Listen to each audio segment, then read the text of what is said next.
All right, guys, welcome to Beyond the Muscle. I'm really excited to welcome our next guest, Dr. Zena Al Kelaby. Zena is a five-time British champion and a DFAC pro, as well as a judge with the BNBF and an MBW athlete and a vet. So quite a lot going on there. Oh, So thanks. yeah, welcome, Zena. How are things going on your end? Thanks. Yeah, really good actually. Thank you for having me on as well. It's always an absolute honor to be invited onto any podcast. So yeah, Mm, super excited to have a chat. I'm good. Had a busy day. So it'll be mm, nice to kind of just kind of like chat and chill. But everything's going well. Just still kind of like in an off season now. mm. But yeah, I'm sure we'll get onto that anyway. Yeah, yeah, no, that's good to hear. It looks like it's pretty productive as well. You're looking strong at the moment, which is good. Yeah. Yeah, I mean, it's been ups and downs. Like if you asked me 8 weeks ago, I probably agree. But I've had a little bit of sickness, a little bit of injury. So at the Mm, moment, I don't feel strong, but I know right. it's just a matter of time before it comes back. And it's always, when you have that conversation when you're like just in the peak of being unwell, it's hard. Um, Yeah. but I know, we've seen so many people get injured, and I know it's just a matter of time.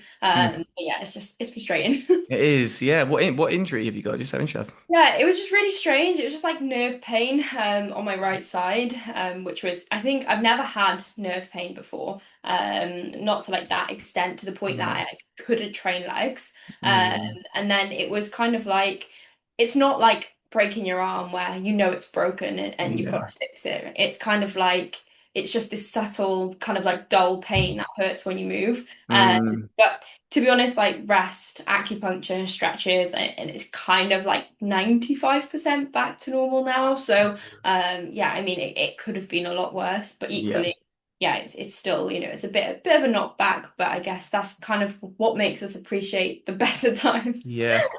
That's true. I think, yeah, I don't, it doesn't matter what you do. All these little niggles are, I think they're unavoidable, isn't it, really? They're unavoidable. Yeah, for sure. So, Like you can do everything mm, possible. Like I always stretch, I always do mobility, but there's some things where, when you try and push your body to the absolute max, mm, it's inevitable. And it's not from me doing anything dangerous, me doing anything silly. It's just my body with way of saying, hang on, wait yeah, a yeah, sec. yeah. No, that makes sense. Um, so yeah, we met at the BNBF like Southern last year. I remember actually, and Yeah. yeah, which you judged at, and that was the first show I did in 9 years, for a very long time. And I love how the BNBF like are really good at giving feedback post show. So I made a point then of like speaking to all the judges and yeah, trying to get as much info as I could. Yeah. Yeah, I'd like to delve into some of the insights you've had like, from a judge's perspective because I've had a few judges on, but I've never really delved into like the specifics of it. So Mhm. since you started like judging at shows, has like that shift in perspective like changed? Has it changed anything in the way you train or the way you coach people at all? Um, like not really. But equally kind of you do just have like a new appreciation for not only the sport, but like the judging side of things. So I think it's very easy as an athlete to kind of, be on stage and say, oh, they got it wrong or whatever. Mm, And ultimately, like until you're the person that sat in the seat, it's very different. And I think as well, another thing that I perhaps didn't appreciate so much is people in the audience still don't have the same view as like people no. on the judging panel. Like when you're on the judging panel, you are in the position where everybody is under the best lighting. Mm, Everybody is fair. Everybody is kind of in a line in the same place. Whereas like no matter where you're sat in the audience, everyone is going to look slightly different. And don't get mm, me wrong, there's plenty of categories that come on and people have different opinions, but at the end of the day, you're doing a subjective sport. And I think mm, sometimes it is very easy to kind of be the athlete and say, like, oh, like they got this wrong or they didn't do this right. But ultimately, at the end of the day, it's mm. even though there's criteria, there's still opinions Yeah. involved. And you kind of, I think I appreciate that more now. Yeah, that's interesting. Yeah, I'd never appreciate that. You do see things slightly differently. One thing is that the angle as well. I don't think when you're Yeah, doing opposing practice, I guess it's really important to angle yourself towards the judges. yeah, exactly. I And yeah. yeah, like some stages are not so bad. Like, Mm, there's a few stages where judges are like almost level with you, but like right. particularly BNBF, a Yeah. lot of the stages are a lot higher. Mm, So it's definitely, something to kind of like think about when you're on the stage is, perhaps leaning that extra bit down just to kind of look mm. that And that's for very subtle differences. And you would know, like BNBF, there's so many athletes, and you do want to stand out. Mm. So it is kind of down to like the minute details in a lot of categories. Yeah, no, that makes sense. It must be so hard, especially in like big classes for you guys when you're judging so many people and you've got to make like fairly quick decisions. I can imagine Yeah. that must be high Yeah, pressure. it definitely took a bit of getting used to. Like, Yeah. you want to make sure, you've considered everything, and you're Mm. not just judging who's the leanest on the stage, Yeah. you're not just judging, okay, who's the biggest. You have to weigh up everything, and maybe one person's leaner, one person's bigger, but then which one do Mm. you pick, right? It's kind of like having to then say, well, this one's more lean than this one's, big, and it's different things like that, and making those decisions so quickly, like it is hard. Obviously, like BNBF, you have the benefit of the evening show. So, Yeah. sometimes you could be on a judging panel and think, right, okay, like I know my like pretty much top three or four, Mm. but it can change. And I think again, from an athlete's perspective, they think after the morning it's all done. I know I did Yeah, when I yeah. was an athlete, when I competed with BNBF after the morning, I was like, yeah, they've made their mind up, but they really haven't. Like, Mm. we do decide at night. And I think again, it's something that I don't think people really appreciate, especially with BNBF. Yeah, It's that's an like people interesting just point. think like, oh, it's done in the morning. And don't get me wrong, like a big portion Yeah. is definitely not all done. And I think, when I have like clients and things like that, or people ask me about BNBF, like I always say, like, don't neglect the evening show, because Yeah. that is ultimately where the decision's made. And if somebody comes Mm. out in the evening and, they're wanting it, they've practiced their Mm. routine, or, they kind of held their look all day and someone hasn't, well, Yeah. there's the answer.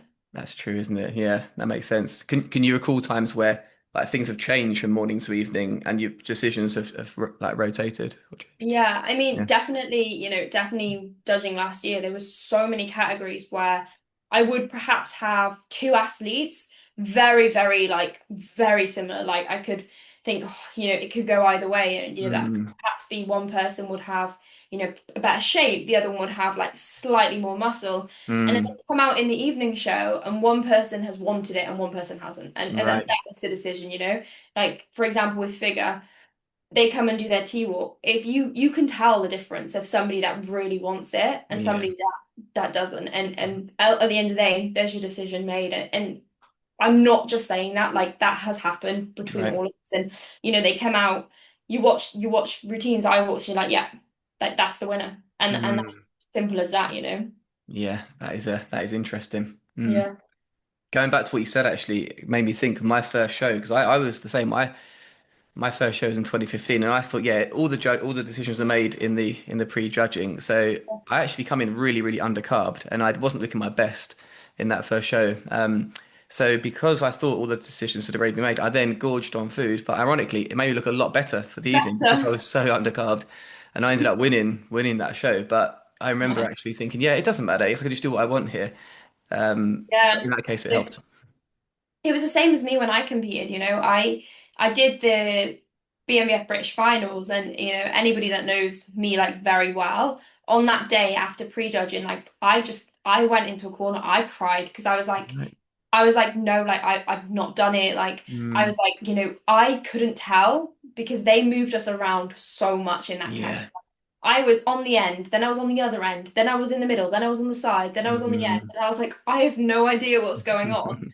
And like, luckily for me, like my support system on that day was very strong, and everyone was like, Zena, like you just can't stop. Like you have to just go and show them like you deserve this. And I did that. And to be fair, like I do genuinely think that was probably one of the reasons that I ended up winning that day. It was because I came back and I was like, do you know what? Like I'm not going to show them that I'm Mm. defeated. And like it's one of those where it's mindset on show days is so powerful. And like obviously for you, it ended up being a benefit that Got it you. was that way, but it could I have got easily lucky. gone the other way, right? Yeah. Yeah. Definitely. That's a really good point. Yeah. So I think yeah, it's probably so easy for athletes, and I've seen it before when sitting in the crowd spectating. It must be so easy for them to be dejected based on like the movements and the judges. But it's important to just keep Yeah. your head in the game and just Yeah. focus on you. Do you know what? Yeah. Especially with BNBF, like Right, right. a lot of shows, like UK FBA and things like that, like they've got a first call out. You know who's winning, it's not, they're not trying to play games. Yeah, yeah. And I'm not saying BNBF do play games, but they don't give anything away. Whereas Mm, like, I definitely think like, for example, like the UKPA show last week, like, center stage. Okay, they're in the running for first. Then you've got yeah. second, you've got third. And yeah, they may move you around a little bit, but at that point, you kind of know where you're at. Mm, yeah. Um, but BNBF, like, they might keep a winner on the end because they know they're the winner. You just don't know. Yeah, yeah. Yeah, it's yeah, that makes sense. Interesting how they approach it all a little bit Yeah. differently. What do you think are some of the biggest mistakes you see, like from a judge's perspective, Sina? Like my biggest pet peeve is like people that look like they don't want to be there. Right. Like that for me is like an instant, not like you don't mark them down for it because at the end of the day, you're not judging their facial expressions, Yeah. but equally like the when somebody wants it and like they have the physique to match, they will always win compared to someone that Mm, doesn't. But for me, like the biggest thing I think with a lot of people is condition, and like mm, you would have seen it. And yeah. unfortunately, you see so many people, and I saw it so many times last year where people would come with amazing shape, amazing Mm, amount of muscularity, but they were still not lean. And that mm, for me is hard because it's bodybuilding, right? You want to reward the muscle, you want to reward the shape, you want to reward aesthetically the better bodybuilder. yeah. But if you're not in condition, like you Mm. can't win a show. And we saw it with Will, the team last, Willpower. Yeah, yeah. yeah. So Mm, he came to me at the end of one of his qualifiers because he didn't win. mm, He was like why? And I was like, you're not lean enough. Like mm, you out muscle every teenager, pretty yeah. much every single teenager. I was like, your shape, great. I Mm, was like, if you pull off 5 to 10 pounds, you will be unbeatable. And what did he do? He went away, he pulled off the weight, and then nobody else beat him the whole season. And it's like that for me is one of those where it's like it's frustrating to see, but then especially with a teenager that you don't know, a mm, lot of them, you don't know who their coaches are and things like that. But I think, ultimately condition is something that's very kind of easy to beat someone on. Shape and size, they're things you almost can't control at the end of the no. prep. But condition is something you can control. And if you can control it, you should do something about it. So yeah, that would probably be my biggest one. That and Yeah. not smiling. And not what, sorry? Not Smiling. smiling. Yeah, yeah, cool. Yeah, great points there. It's true, isn't it? That balance between like size and shape and Yeah. condition is a really hard one to get right because someone like Will, yeah, he has so much genetic potential. Yeah. Like, I think because he's quite young Crazy. as well. Yeah, It's, he is. He's young, but he's so much muscle. yeah, And yeah. unfortunately, he just got out conditioned in the first show. But Mm, I think for him that was a good thing. I mm, think it's very easy for somebody that's very good to just come and still just win. But I think when you get beaten, and it's the same for any athlete, like mm, those that get beaten definitely have a different type of appreciation for mm. the sport and for like the process of it. Yeah, Because if you just come and win everything, then I think it's, you potentially don't like respect it as much. yeah. No, yeah, that's so true, isn't it? Yeah, it's really hard to get right because I know for myself whenever I get too lean, I do sacrifice a little bit of shape, and Yeah, it's sometimes not really worth it. yeah, yeah. It's Yeah, definitely a balance. You don't want yeah, to be a string bean and then lose yeah. the muscle, but No, then no, equally, you don't want to like be fat on stage. yeah, yeah. No, that's it. Um, Starting like with where it all began, Zena, what got you into lifting in the first place? So I've talked about it on quite a lot of podcasts, so I won't kind of go into it in like loads of detail, Yeah, but I yeah, was cool. a swimmer initially. And then after swimming, I decided to stop swimming and I kind of just felt like a bit lost. Mm, So then I started like the traditional go in the gym, don't know what to do. Um, hmm and then I did like classes and things, and I really liked the idea of lifting weights, but like didn't really know like how or what to do. So I joined like it wasn't really a powerlifting gym, but it was more of a gym that like just taught like squat, bench, deadlift and like hmm movements like that, but also incorporated like functional fitness. But it wasn't CrossFit, it was kind of like its own thing. Um mm, CrossFit High Rocks, they were never a thing when I started anyway. no. So just kind of like a gym that did classes but teaching you how to lift. So I spent a good chunk of time there. And during that time then I met Ethan, my partner, and he was into bodybuilding at that point. Right. But I always said like, oh no, like I would never do that. But obviously, as time went along, I decided that, do you know what, actually that might be something that I want to do. And I started training with him more, following more bodybuilders, and then just fell in love with the training side of it. And kind of just from there, really, I am after swimming, I always was looking for something to like fill the gap, but nothing ever really did until bodybuilding. And then when I actually started bodybuilding, it just made sense. It was like, Yeah. okay, like this is what I was missing. And yeah, like here we are, like 7 years later. Yeah. Oh, that's really cool. Yeah. No, I love hearing about people's stories about how they start Yeah, because they're all so different. yeah. But yeah, a lot of people do start with one sport and then not graduate. They move on to something. They move on to How body. did how did you get into it? You know what? I actually got started purely for aesthetic reasons. When I was like 16, 17, like Yeah, most guys, I just wanted to get muscly for girls, basically. yeah.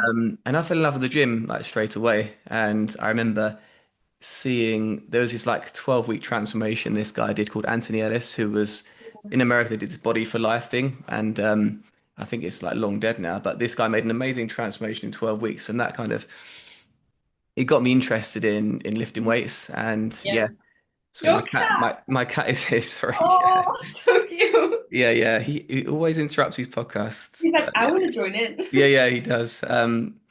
But yeah, and that was what got me involved. Like, I seen that transformation, and then I got Yeah. hooked on the process of lifting weights, and I responded quite well. I was into yeah, I was a maybe not a hyper responder, but I responded pretty well with weights. Yeah.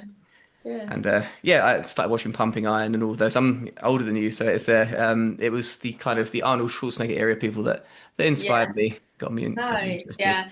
No, Um, I completely like resonate with that because I did yeah, like when I started like loads of like 12-week challenges or like yeah, but I was more of like the typical girl that would right. like sign up for these like booty building transformations and stuff like that. And you know, like the people that were around when I was starting were all just about like glute guides and whatever. And that's how I Mm, started. But right. then see like then I just way prefer training upper body anyway. So Oh, really? Okay. yeah. But yeah, I think back between I'd say before COVID is when we all kind of like had similar reasons for starting. And then I think Mm, since COVID, like bodybuilding on like social media has become so much more accessible that yeah. I think a lot of people start because they see it, as Okay. opposed to us kind of just starting because we like the gym, want to Yeah. transform. That's interesting. Yeah, that's true. Yeah, because obviously when I started training in 2001, so the gym, Oh, wow. yeah, the social media definitely wasn't a thing. The internet was in Yeah. its infancy. And yeah, I remember it was there were forums back then, but this was like pre-bodybuilding.com forums. I was on different bodybuilding Wow. forums, like trying to research info and stuff. It was Crazy. really primitive internet stuff.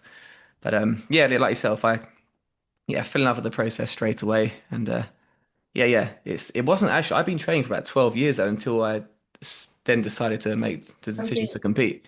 So Yeah. What made you want to compete? Just you the know, one. yeah, well, I saw a guy who was a PT at a gym, and this guy he was a PT, and he was doing a natural bodybuilding show, and I think it was the BNBF, actually. Hmm. Like So in cool. was the BNBF around in 2008? I must have. It's a long Oh, time ago. Have to ask Vicky. Yeah, yeah, I was like, okay. I think it was, but yeah, Yeah, he was I would say competing. so. It must I'm have been, sure, yeah, yeah, yeah, surely. sure. Surely. And seeing the way his physique changed over the course of like a few months, Yeah. it really got me intrigued. I thought I might want to try that one day. It wasn't until maybe 7 or 8 years later that I did eventually step on stage. But yeah, I did well in my first show purely because I'd been training for a long time beforehand. Yeah. But Cool. yeah, onto your own like journey, Zena. What got you interested in doing figure? Because that's obviously your domain, and there are so many to choose from in female bodybuilding, Yeah. even more so now. But what was the reason Yeah. for that? Oh, honestly, like I would love to say like, oh, I chose figure because X, Y, but I genuinely think figure chose me. Right?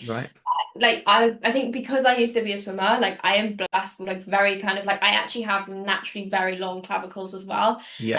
And that's something that, you know, people unfortunately you can't just grow your clavicles, you know, at the end of the day, like that is just my structure. Hmm. And I think, you know, seeing the categories, like I was always convinced it worked. Like bikini was the smallest, then figure was the next biggest, and then you'd go into bodybuilding. But I think like bodybuilding now shows that that isn't actually the case. Like there's Right. so many like absolutely stacked bikini girls, and it's not Mm-hmm. just a case of, bikini girls are small and bigger. But when I started, that we didn't really know that, and bikini was very different then. So when I Mm-hmm. started, I thought, okay, I'm going to do bikini, and I tried to do bikini poses, and my coach at the time was like, yeah, no.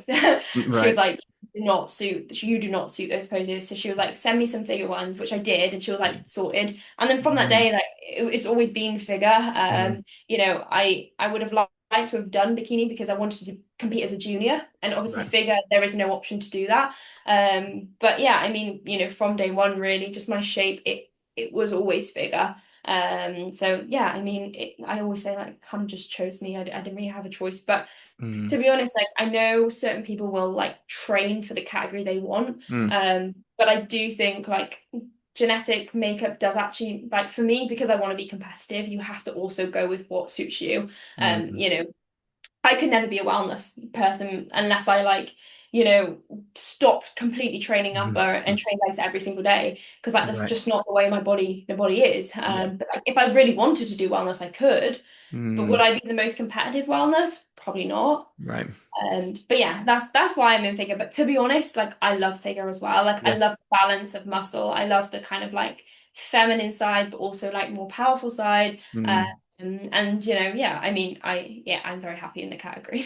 Yeah, no, really cool answer there. Here's a question. Would you ever consider doing like bodybuilding?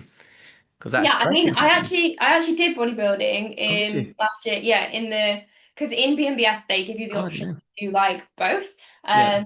So I did figure obviously as my main, and then I Yeah. did bodybuilding just for fun because Right.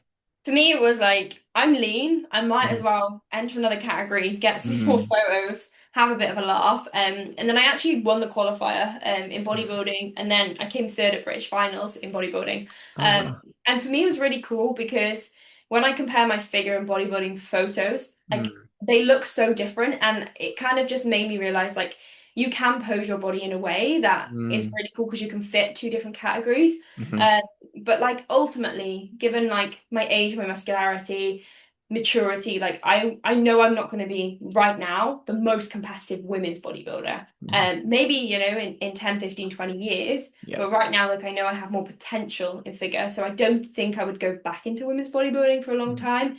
But it was fun while I did it. Yeah. Oh, that's really cool. I never knew that. Yeah. That's cool. There are so many categories. Yeah, I remember going in when I first competed in 2015, there were less male categories and less female categories for Yeah. sure. Do you think like do you think it's a good thing, all the amount of categories, or do you think it's yeah, no, I'm just curious. Do you think it's a good thing Yeah. or not? I think so. Like Yeah. I don't really know. Like, there's no category that I think it's a waste of time. Right.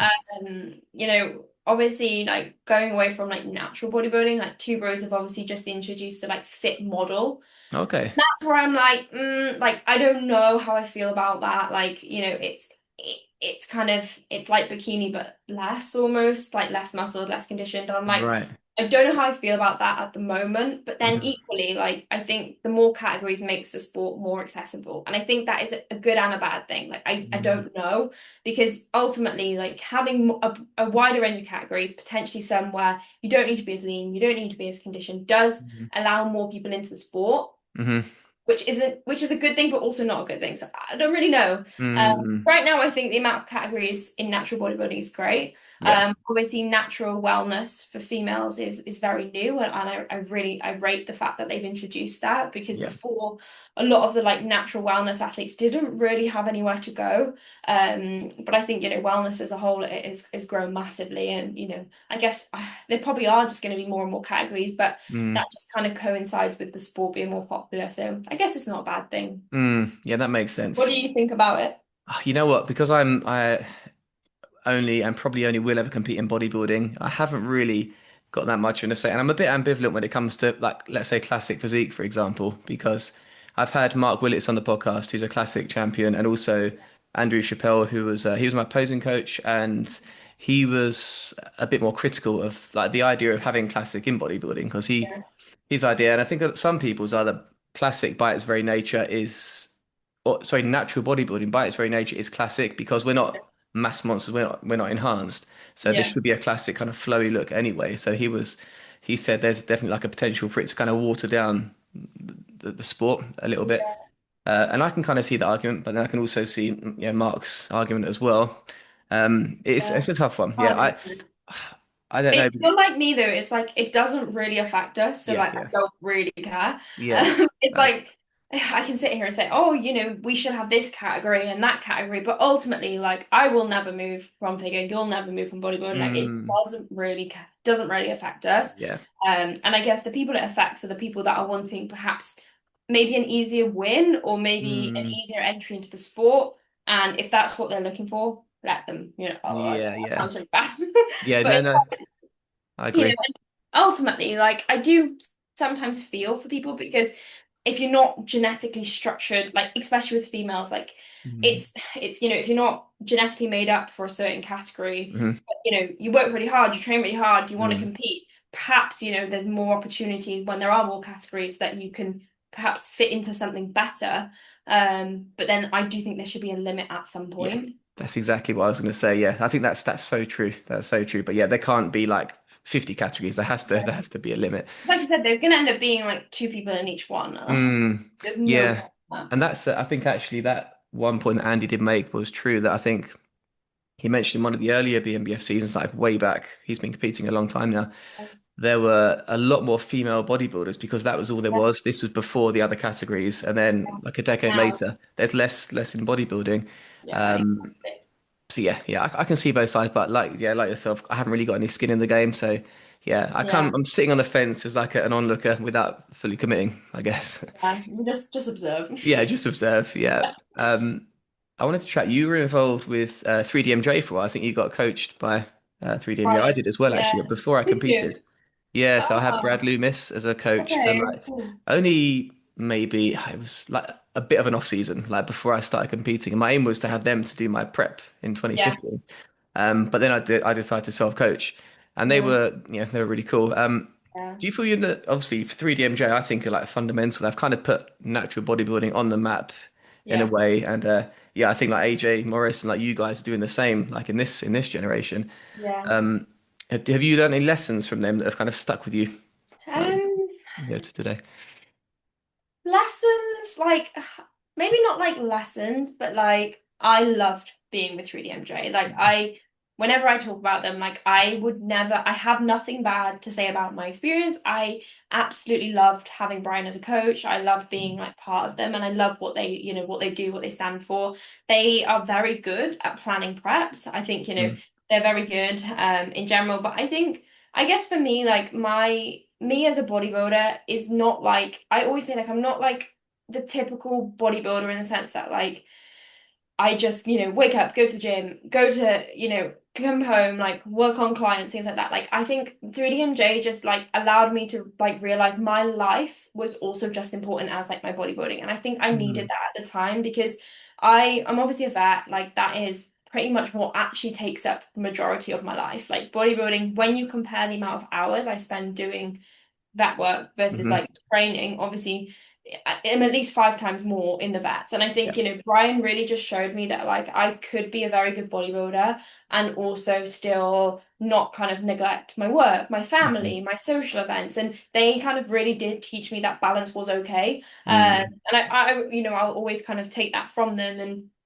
even planning the preps and things like that, it was just showing like you can do everything. And, I think at that time it was so important for me for somebody to get that because it was the time where I was very doubtful. And yeah. it's not actually something I've really spoken about on anyone's podcast, but like I was so hesitant going into that prep that I wouldn't be able to do it, that, I wouldn't be able to keep working as a vet and do like a contest prep and get Mm, everything done. I wasn't sure if I would be able to diet. I wasn't sure if I would be able to stick to it.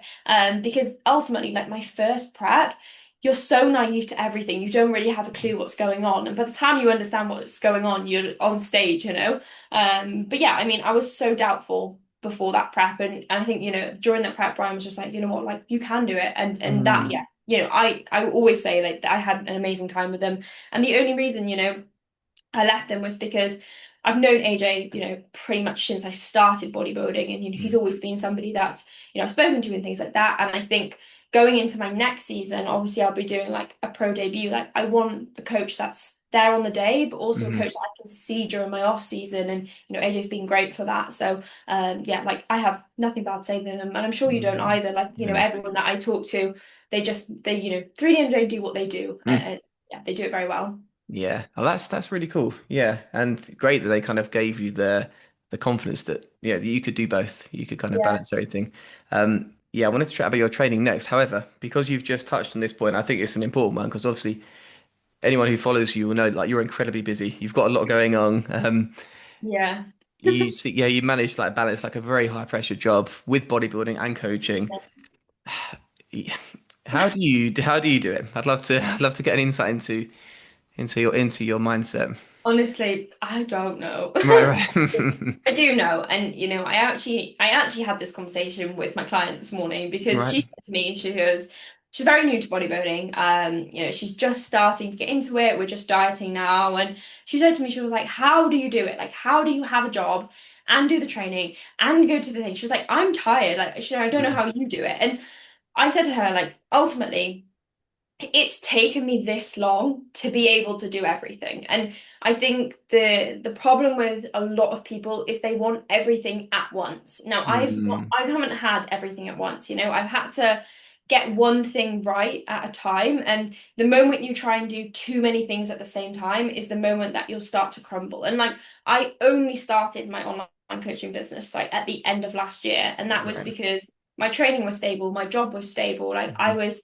those became like things that needed almost like less mental energy because they Yeah. were in a good spot. And that's the reason I thought, okay, I have a little bit of time. I'm gonna take on a select amount of clients because I know that I have that time. And right Hmm. now, I'm pretty much at capacity with clients. I don't have many, but it's because I know that's what I can handle. And I think having those boundaries it is definitely one of the reasons that I'm able to do everything. Yeah. But something I say to a lot of people is, I've got it wrong so many times. Like I've got to Hmm. the point where I've been overwhelmed, I've taken on too much, I've burnt out, I've failed exams because of it. I've suffered in training because of it. And it's only when you kind of make those mistakes that you get to the Yeah. point of like, okay, this is what I can handle. And Mm. I know that's the limit. And it's very easy to get kind of lost in that. And I think sometimes I almost just like let people get lost in it because you sometimes just need to fail to be able to know what your max is. Yeah.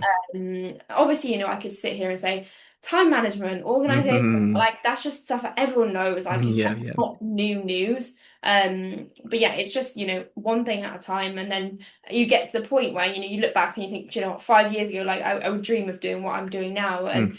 it's, some days I forget that and I think, Mhm. I still think I'm not doing enough, or Right. I could do this better, or and I think that's just like part of me as a person, and a lot of bodybuilders probably Mm. think the same.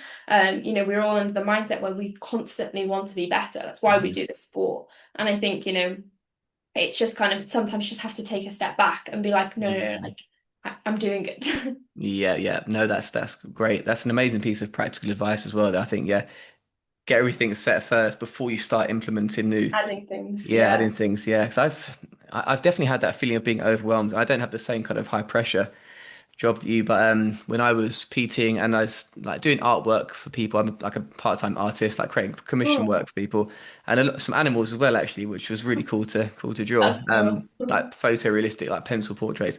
And yeah, it's obviously not high pressure in the same way, but I remember we're trying to balance that with bodybuilding prep Yeah, and PT. It was really hard. It was overwhelming at the time. So yeah, yeah. yeah, it's I can understand how it can just get a bit too much, and you've got Yeah. to know where your limits are for sure. Exactly. And do you know what? Like people say like, "Oh, like I couldn't do like your job or whatever," but it's not about that. Like ultimately, Mm. like everyone does a job that, hopefully they enjoy or they're passionate about. And it doesn't Mhm. actually matter what your job is because Yeah. everyone works hard, everyone does their job. It's just about, like you said, like balancing your time and doing it wisely. And I think that's where, a lot of people get it wrong is they want everything at once. Yeah, yeah. And it's just like taking a step and saying, I'll get one thing right at a time. Mm. I think that's definitely where the difference is. Yeah, that makes sense. I liked what you said, and you touched on this.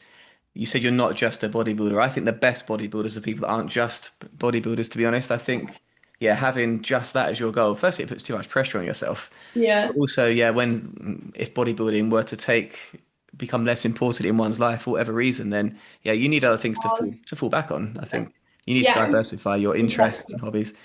Uh, yeah. So I'm a firm believer of that. Really, it's Yeah. And that's it's hard because I think, a lot of people that have jobs that are not, bodybuilding related, like they often crave what online mm, coaches have. And right. my partner's an online coach, and I sometimes think, do you know what? Like, oh, I'd love to just, be on my laptop, like helping Mm, people and then, train whenever I want. And, I would be so much like of a better bodybuilder if I did that. But like ultimately, everyone always thinks like the grass is greener, but like mm, kind of, they have their own struggles. Like it's not as easy as, oh, I would be better if this and that. And I think that's another thing is people just love to compare and yeah. think that everyone else has it better.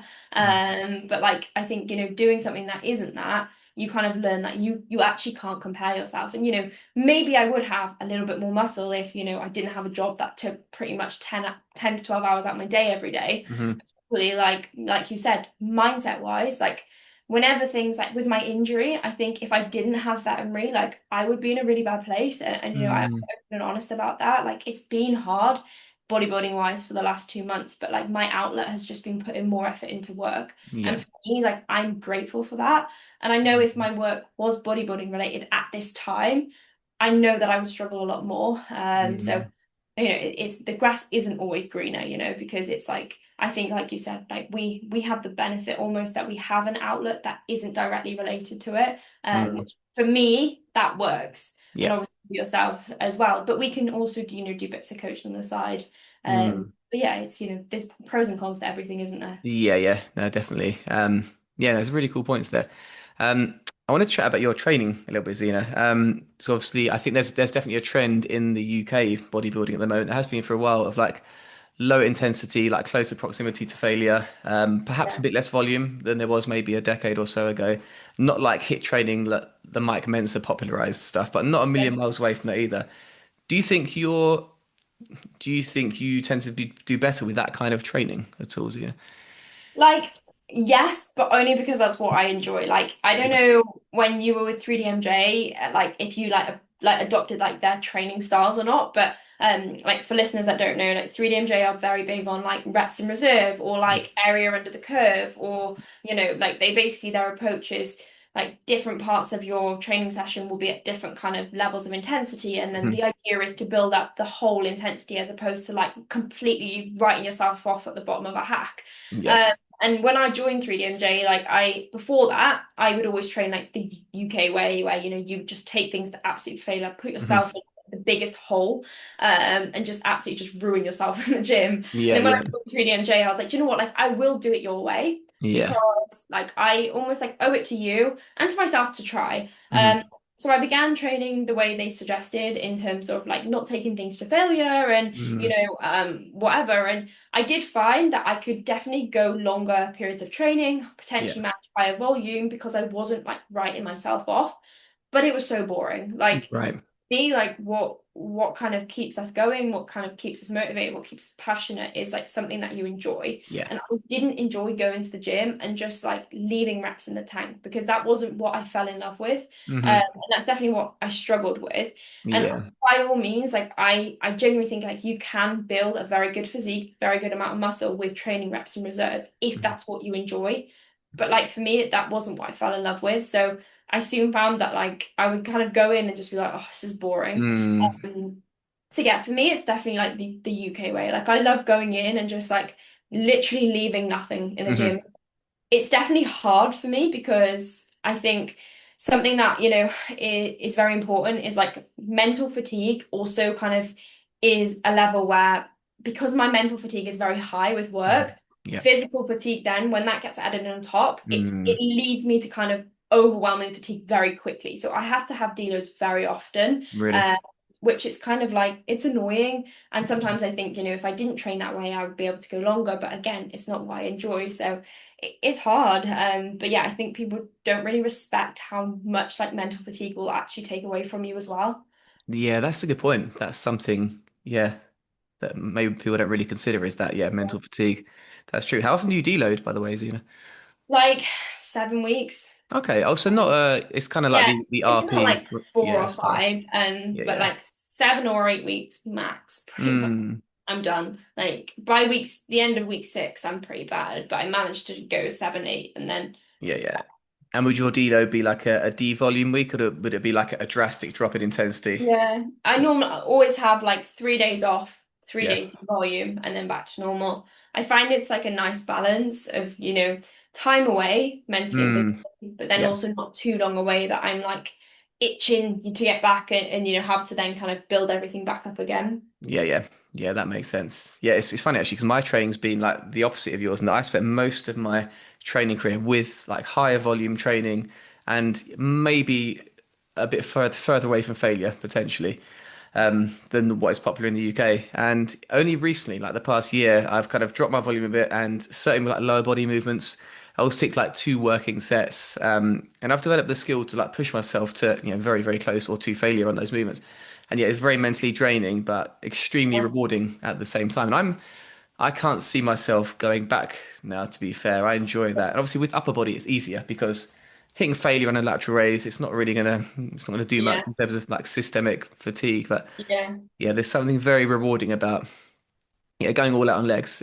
Yeah. It hits And different, then doesn't just it? literally leaving like, oh my God, like I actually don't know if I can walk. Yeah, And yeah, it's also exactly. like, for example, like I don't get the opportunity to train with people very often, but when I do manage to get a session with someone, like you don't want to be in the gym together, like, okay, let's leave 2 reps in the tank. Mm, Getting like forced reps, assisted reps, like actually just pushing yourself like to a point where it's just like, fuck, like mm, this is the hard.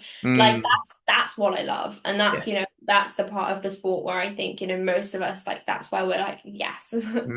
Yeah, you need those sessions, don't you? I train on my own almost all the time, but I Yeah. had a session with a friend recently in a really good bodybuilding gym, like training legs, and we were there for 3 hours. There was some chatting involved, obviously, but Plastic, yeah, yeah. just pushing each other to failure, and yeah, like we did. It's just yeah, it's what bodybuilding is all about, really. And yeah, Yeah. that's cool. Um, I was going to ask as well. So going back to what you said about obviously your main job is a vet. Let's say someone who is really into bodybuilding, or they want to get into bodybuilding, but Yeah. it's not their main career. What advice would you give to someone who wants to get into bodybuilding, but it's not yeah, they can't see themselves having a career in Oh, bodybuilding okay. itself, like coaching. Like, I guess it depends. Like, I always say to anybody, like, why? Like, why do you want to get into bodybuilding? Is it because you want to get on stage, Mm, or is it because you love training? And if the answer is the first one, then I kind of put them off, to be honest, because okay. for me, like the problem with like new generation bodybuilders is it's all about the end goal. Like it's Mm, all about, okay, what will I look like on stage? And it's not about falling in love with the process of bodybuilding, which, yeah. I think sometimes that gets lost and people are so like hyper fixated on, okay, I want to get on stage and I want to Mm, stand in a bikini or, in trunks on stage. But like ultimately the stage for me is such a minor part. Like if someone said to me like you could never get on stage again, I would still bodybuild. yeah, yeah. Whereas 50% of bodybuilders nowadays wouldn't. And Mm, if someone said to me like, you're not allowed to post on social media for the rest of your bodybuilding career, I would be fine. I'd yeah. have time to delete Instagram. Like it Mm, really isn't that deep for me. Like I love Instagram, I love posting, I love sharing, but that mm, isn't why I bodybuild. no. And I think for me, like people that are, potentially like, wanting to get into it, like for me, it's like why, and if their why is right, it doesn't matter. It doesn't matter Mm, if it's not your career or you're going to be an online coach. Like you will make it work. And if people like truly want to do the sport, I don't think they would be worried about the fact that they have a job that isn't bodybuilding. And don't get me wrong, like sometimes it can be harder in certain aspects, mm, especially start with, you could do a whole podcast on, telling your friends and family that you want to be a bodybuilder, yeah, yeah, how to manage like meals and how to kind of have those conversations. And that's definitely harder yeah. if you're not, doing it as a career. But ultimately, like for anybody, if you fall in love with the gym in the process, like the rest just comes like naturally. It's not a big thing, It's Mm, kind of just like it's normal life to yeah. us, Yeah, right? no, that's true. And yeah, yes, it's so true. Falling in love with the process is key, I think. And yeah, I think there is probably a case of people doing it for the wrong reasons these Yeah. days. And those are the Um, people that kind of like they'll do the sport once and then they'll leave and they'll slag it off for the rest of their life. And it's like yeah, it's one of those where it's like you weren't doing it because you love the sport, and Mm, it's a shame. And I see it every year without fail, somebody goes mm, all in, mm. but then they kind of forget the reasons they do it, and then Yeah, after show and post show is hard. You've done it yeah, yeah. multiple times. Like it's not an easy process to go through if you were doing it for the wrong reasons in the first place. Yeah, but I've been that person. That was my 2015 all over, really. I think I was that person who put too much pressure on myself, too much into bodybuilding, and then yeah, I couldn't handle it, and then left. And things were good. I had two Yeah, kids, had a family, and now I'm back in a much better yeah. place mentally. But yeah, it was too much for me at the time. And I'm sure you found like, your post prep last year was so much smoother because Yeah, yeah. we're mentally in such a different place. And, I think Mm, until you get to that place, like it's hard because you don't really appreciate, it beforehand. yeah, Um, and it takes, it takes different people have different experiences, and it doesn't necessarily mean that you don't love the sport. It's just at that time, maybe, it's hard, it weighing. is. It is, yeah. No, I really struggled in 2015, and then the post show, like struggled for a few reasons. Like I think for me, just letting go of the physique was one of the things. I found that very, very difficult. Yeah. I did everything wrong. I basically tried to stay too lean for too long, and then Yeah. I put on weight too quickly and had like body image issues. Whereas this time around, I found it so much easier. Just Yeah. yeah, reverse, not even reversing, but adopting like a recovery diet approach, and Yes. yeah, just letting go of the fact that yeah, I'm not my body. I don't. Yeah, it's going to look a certain way for a certain period of time, but Yeah. that's not the norm. And yeah, it was much easier. So I think being Yeah. 41 helps. It Definitely. was an easier ride. Yeah, and you have other things to focus Yeah, on, which I think exactly. is so important post show is like Mm, having something, something that's not just about your physique. And, mm. I guess then go back to like having a job that isn't bodybuilding related is also helpful for that. Yeah, yeah. Because you can be distracted. Yeah, yeah, that's true. Going back to here's another thing because yeah, my wife she's not a bodybuilder, but obviously you and Ethan are both bodybuilders. I've had Mark Willits on him and his wife or Yeah. wife. They both compete as well. Do you think it's easier having a partner who's also a bodybuilder compared to I want to Yeah. say a normal person? Well, like obviously, like I will always just say like, yeah, of course, but like Mm. I don't know any different. Like for Yeah, me, yeah. like I've got into this sport like with Ethan, and like Mm, I've only ever known having him do the same sport as me. And like mm, I think it depends on like who your partner is because I have friends whose partners are not bodybuilders, but they mm, are so supportive mm, and they respect the sport, they respect everything about it, they respect, the things your bodies go through. yeah. But I do think it's definitely more rare for that to happen than, Mm, okay.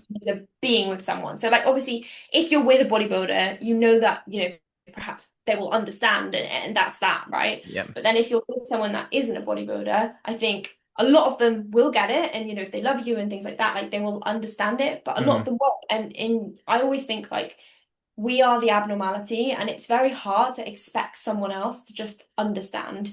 uh, Mm, and I think it's probably potentially takes more work. mm. No, like what's your experience been?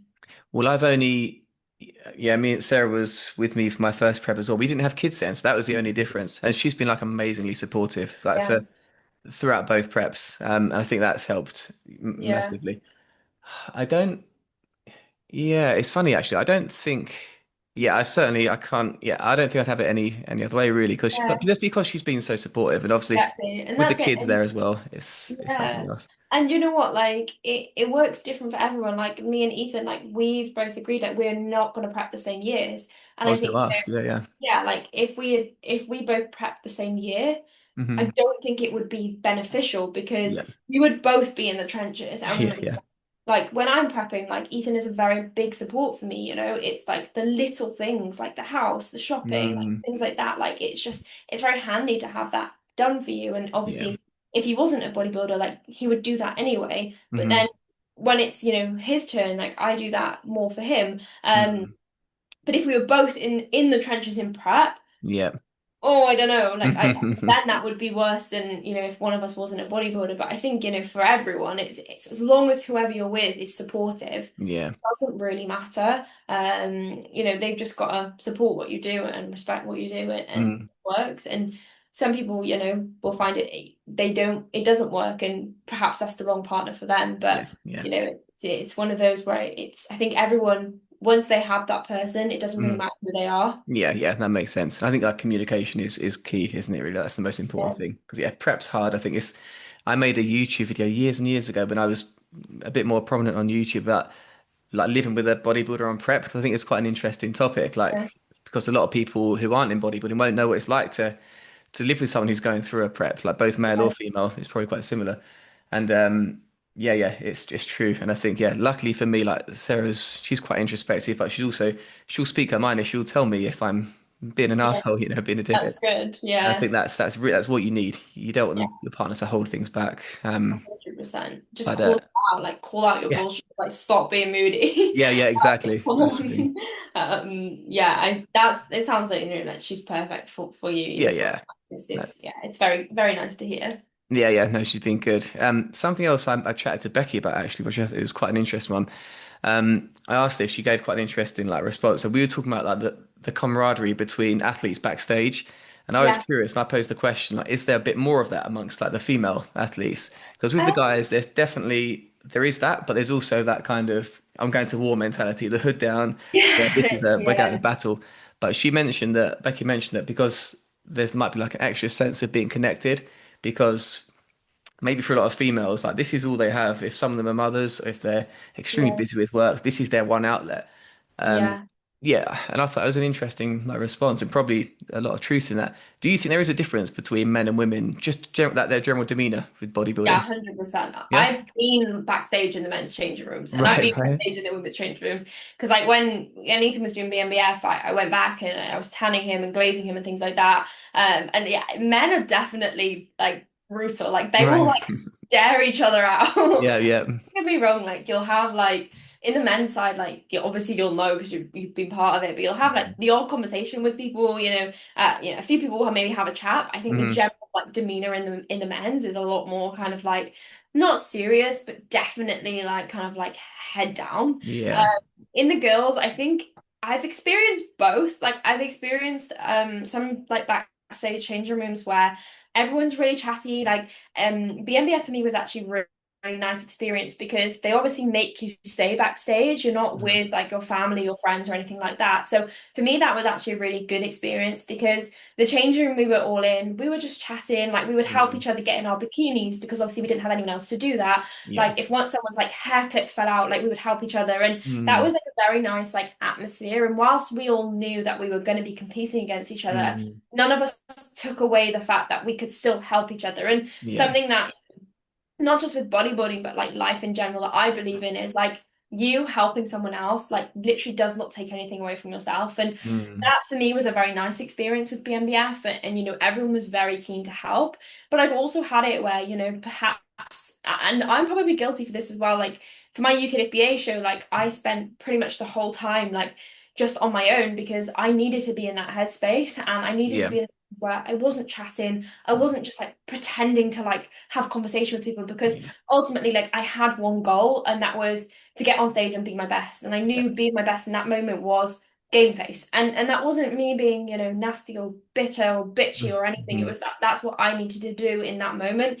And I think that whole show, no one really chatted. We kind of just got on stage and after we got off stage, it was all, a laugh and we all thing like that. But Yeah. yeah, Yeah. it definitely goes both ways. But I think as a whole, I was Mm. the girls are probably a lot more not like chatty, but just like I don't know, nicer. Yeah. Yeah. That But makes yeah, that's sense. what I found. Like I think in both male and female, you'll get certain people that want to talk, certain people Hmm. that don't, and I respect either or. Yeah. Yeah. Yeah. Interesting. Yeah. I do wonder what the origin is for that difference because it's obvious to me. It really is. Even when Yeah, you're seeing women on stage, they seem very that I think that generally seem happier to be there than the men, but yeah, also yeah, you can still that there's this sense of connection they have that perhaps is a bit absent with the guys. yeah, But yeah, I wonder. I think yeah, maybe obviously genetic differences, men and women are obviously different, but also yeah. yeah, I don't know. It's interesting. It is, yeah, It's, it is. It's see. crazy. I've never really thought about that before, but yeah, I mean, like Mm. all even on the stage with the girls, like BMBF and stuff, we're all just like, having a laugh. Mm. The men come out and they're proper like serious. And it's like, Yeah, oh. yeah. But yeah, like I think it's just it's natural, isn't it? Like I think girls are like, they want to chat, they want to have fun, Yeah, they yeah. want to, and the men come out and they just want to be like serious. Yeah, yeah. I want to go to war, it seems. But yeah, it's interesting. Onto your own like competitive future, Zena. When do you think you'll be back, or when do you Yeah, think you'll I stay? mean, well, the plan the plan keeps changing, to be honest. Okay, right, right. I joined AJ the end of 2023, just after I finished prep. So I finished with Brian after the recovery diet, so kind of like finished that post shave phase, joined AJ. And then the plan when I joined AJ was 2026. Mm, Because we, go 2 years, fine, come back, pro debut. And then my off season last year was going very well, like crazily well. We were both mm, just like, what is happening? right. So in August time, we said, we'll do a mini cup. And, if everything goes well, like we'll make it a pre-prep and compete this year. Hmm. Um, so we started the mini cup. Everything was going really well, like crazy. My body was like super responsive. But Mm, then it hit the like 9 to 10 week mark of the diet, yeah. and my body just put the brakes on. It was like, Right. yeah, no, like I lost my period, which is so early for me in a dieting Mm, phase to lose it at like 9 weeks into a diet. yeah.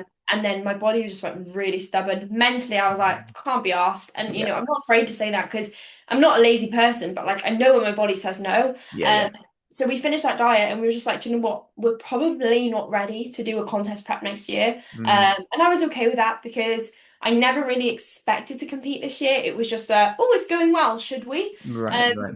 then we decided, no, we'll stick with the 2026 goal. And Yeah. obviously that was the goal until this injury. And I Hmm. haven't actually chatted to AJ about it yet. But obviously it depends how long it takes for me to get back to proper training because Mm, I won't be stepping on stage next year unless I know I'm bringing something that is better. yeah.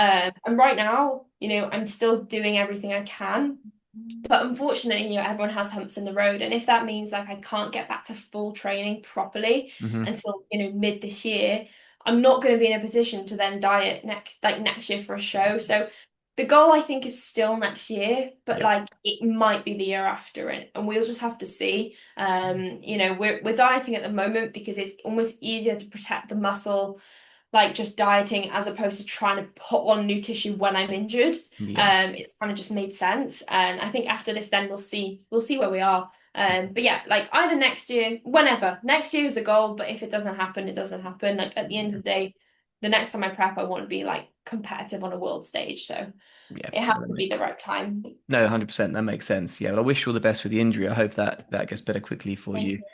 When are Um, you planning on competing again? Are you yeah, the same kind of time though. So 26 or 27 is nice? the aim. And Yeah. yeah, with the same mentality of I have to bring something for me vastly different, vastly superior on Yeah. stage next time, 100%. And if I don't feel I can do that next year, then it will be the year after. But yeah, Yeah. for me, it has to be like a day and night difference between because whilst I'm a bit older in terms of years, I haven't spent the last 9 years training for hypertrophy. Yeah. I've been training to kind of maintain muscle, but also doing running, doing rock climbing, and not fully Yeah. committing to bodybuilding. So yeah, like I've said before, there's a lot more juice to be squeezed for my Yeah. physique. So yeah, Yeah, for sure. yeah, Yeah, 26 or that's good. 27. Yeah, just Um, take it as it comes. yeah, take it as it comes. Before we get on to the quick fire questions, because this has been amazing, I've really enjoyed this, Zena. But one more thing, you mentioned the recovery diet that you did, and Yeah, something that I find quite interesting is how close like people stay to like their stage weight in the off season. And there's mm, definitely like a spectrum. I find I've had like yeah, Dirk Emmerich on, who's someone who stays very very lean. Charlie Cuthbert, who was on recently, he stays fairly lean as well. And then other athletes who get a lot bigger. yeah, What are your views on that? So I think there's obviously things like body fat set point are a factor, and just yeah. where people can perform better. Do you think there are any other factors that dictate where someone should fall in that Mm, happy range of off-season yeah. weight? You know what? It's so person dependent. Like I think ultimately, like you need to be in a place where A, you're not in a deficit. B, you're at a place where you're performing. And ultimately, like muscle is going to get built when you're doing things in the gym you've never done before. And if you can do that, maintaining like a leaner body composition, and that's where you feel and perform your best, fine. Mm, But for a lot of people, it's not the case. Like I sit at 40 pounds above stage weight pretty much naturally. Like right Right. now, I'm 40 pounds above stage weight. And that is for me where I feel my best, perform my best. Hmm. It's where, digestion's in a great spot, Yeah. hormones are in a great spot, training's in a great spot. And, it definitely is a very narrow point. So for reference, my stage weight is about 115 pounds, Hmm. 115. And my current best weight, I would say, would be between 147 and Hmm. 152 pounds. Wow. Anything above that, I Yeah. feel a bit shit. Hmm. Anything below that, I feel a bit shit. So it's Right. kind of like, for me, it's a very narrow range, and It staying is. within that range is quite hard. There's a very kind of like small amount of time where you're actually in that perfect range. Yeah. But for me, like if I was walking around 15 pounds above stage weight, I would feel like shit. Yeah. Like I know Same. that. But I know some people that, they don't, and they Mm. grow muscle at that point. They can Mm. perform well at that point. They can do everything they need to do. And I definitely think it's person dependent. Yeah. But yeah, for myself, like that, no, like I can get lean if I want to, but I don't want to stay there. Yeah, yeah. No, it's interesting how different people can be on that spectrum. I'd say I'm definitely someone who's probably in the middle. I'm 14 kilos above my stage weight last time, Mhm. but which is what 30-ish pounds above. But Yeah, yeah. yeah, So I can't stay that lean. I think for me, anything above like 6 kilos, 6, 7 kilos above stage weight, and I feel yeah. shit the same. I feel terrible. Yeah, exactly. And the Yeah. thing is, like, it's also like body fat distribution. Like, I hold body fat very evenly everywhere, which Mm, is very deceiving because, mm. I take photos and I still actually don't look fat. Yeah, yeah, But I am pretty heavy in comparison to my stage weight. But like mentally, it's easy for me to sit here because yeah. I don't feel big. When I take my Mm, photos, I don't feel big because like I don't hold body fat in one place. It yeah. just spreads out everywhere. And it's the same when I diet, it just comes off everywhere. Mm, Um, but for some people, I think mentally they would struggle if yeah. 40 pounds went to their stomach because it's like, yeah, that's a lot of weight to hold on Yeah, you. yeah. But like I think that's also like apart from just you as a person, like mentally does obviously impact it quite a lot. But I'm Mm, lucky that for me that it's not really a problem. yeah. That's interesting. I'd never considered fat distribution to be, a factor because I suppose it will affect you mentally, won't it? I Yeah. think. Yeah, that makes perfect sense. Well, look, yeah, Zena, this has been amazing. I really have enjoyed this chat. We're going to do some quick fire questions as Oh, always, as I like to end these chats. They often aren't quick fire, but the first one should be pretty quick. What's your favorite film? oh my God. Random, I know. I love Pretty Woman. Oh, I love it. really? I Okay. absolutely love it. Yeah, I'm gonna go with that. You know what? I'm pretty sure Becky answered the same thing as well. I've had two female guests, and they've both answered the most chick flicky of films. Yeah. I could watch that any day. I love it. Really, Yeah, I'm I gonna go with that. would. I don't want to say forced, but coerced into watching that a couple of years ago, and Really? I quite liked it as well. To be fair. Oh, Yeah. sorry, no, I'm thinking of Dirty Dancing. That's a different film. Oh I can't no, remember what Pretty Becky Woman. said. I've never seen Pretty Woman. Haven't seen it. Oh well, that's something you have to put on your watch list. I Yeah, love it. definitely. Yeah. Okay. What are your hobbies outside of bodybuilding? Veterinary Yes. and walking my dog. Okay. Yeah. Yeah. Yeah, I would say that. Okay. You know what? I love going for brunch. Yeah. Okay, Yeah, that's a different one. What dog do you have, by the way? a boxer. Oh, nice. Well, Absolutely crazy. my dad used to have one of those. I never met it. It was before I was born, but he loved that dog. Yeah. Well. Yeah. Um, and lastly, what piece of advice would you give to your younger self? Oh. That's a Um, tough one. That's not a quick fire question. I'm sorry. I would just say like it all works out in the end. Like I was definitely, I would get so stressed about not being, all I ever wanted was to be a vet, and I never actually thought I would get there. So like if little me could see me now, she would be proud. So yeah, just keep going, and it does all work out in the end. So that's what I would say. Yeah, great answer. Love it. Well, look, yeah, Zena, this has been amazing. Thank you so much for Yeah. taking the time Thank out you to so come and much chat for with having me me. on. Yeah, Yeah, I've no, had a great chat. Had this has fun. been great. Yeah, thank you guys for watching and for listening, and we'll see you next time. Thanks. Thanks.